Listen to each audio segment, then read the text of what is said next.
Andai saja ada pencuri di jalan sana, kemudian ditangkap oleh masyarakat dan digebukin, pada saat dia mati karena digebukin oleh orang atau dipukulin, maka setelah mati orang tidak akan pukul lagi, karena semua orang tahu dia sudah tidak rasakan sakit. Tapi di neraka teman-teman sekalian tidak ada lagi kematian.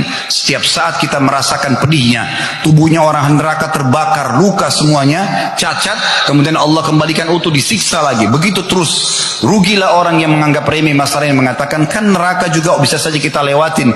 Kalau orang muslim ada dosanya, kemudian kalau sudah bersih dia akan kembali masuk ke dalam surga. Perkataan ini benar bagi orang-orang muslim yang melakukan maksiat, tapi berapa lama dia akan disiksa? Allahu a'lam. Andai saja Anda mengambil korek gas, ya, korek yang biasa Anda pakai kecil, Anda bakar jempol tangan Anda saja, hitungan detik Anda sudah rasakan sakitnya. Kalau 1 menit mungkin matang jempol kita ini, dan kita butuh operasi untuk membalikan, itu pun belum tentu sempurna.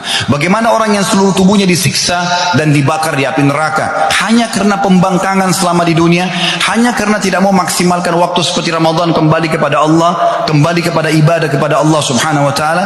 Padahal duduk di hadir Jumat seperti ini, hadiri majelis ilmu, berbakti sama orang tua, menjenguk orang sakit, mencari rezeki halal, memiliki pasangan halal untuk biologis halal, semuanya punya kenikmatan.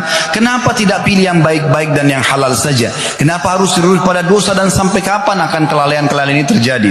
Kata Abdullah ibn Amr radhiyallahu anhu dalam riwayat menafsirkan tadi surah Al-Mu'minun, beliau mengatakan bahwasanya ahli neraka akan memanggil malaikat, teriak-teriak, tapi malaikat tidak akan menjawab panggilan mereka selama 40 tahun.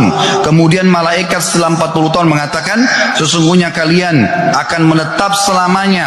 Lalu mereka mulai memanggil Tuhan mereka Allah. Ini luar biasa. Allah punya sifat Ar-Rahman Ar-Rahim, yang maha pengasih lagi maha penyayang. Allah itu Al-Ghafur, maha pengampun, Tawwab, suka menerima taubat hambanya. Tetapi di hari kiamat nanti sudah tidak bisa lagi semua itu. Maka ahli neraka akan memanggil Allah sambil mengatakan, Rabbana akhrijna minha fa in udna fa inna zalimun.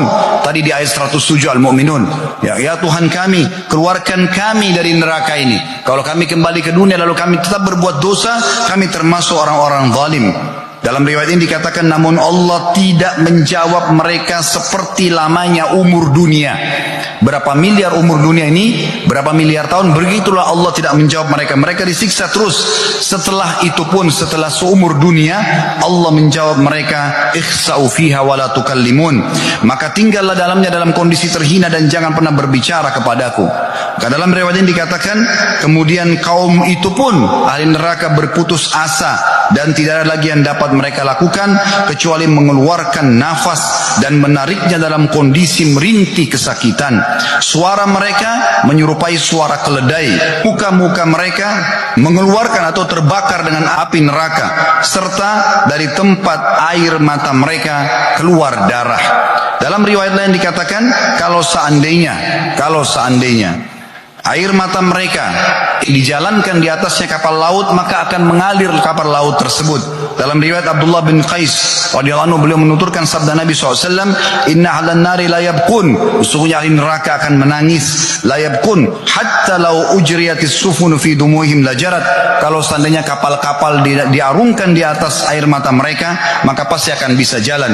Innahum la yabkuna dama, yakni makanid dam'i, sesungguhnya mereka akan menangis darah sebagai pengganti air mata karena banyaknya yang harus mereka keluarkan dari penyesalan tersebut. Hadis ini diriwayatkan oleh Al-Hakim. Sebagai penutup teman-teman sekalian, Allah subhanahu wa ta'ala memerintahkan kita dalam banyak firman-Nya.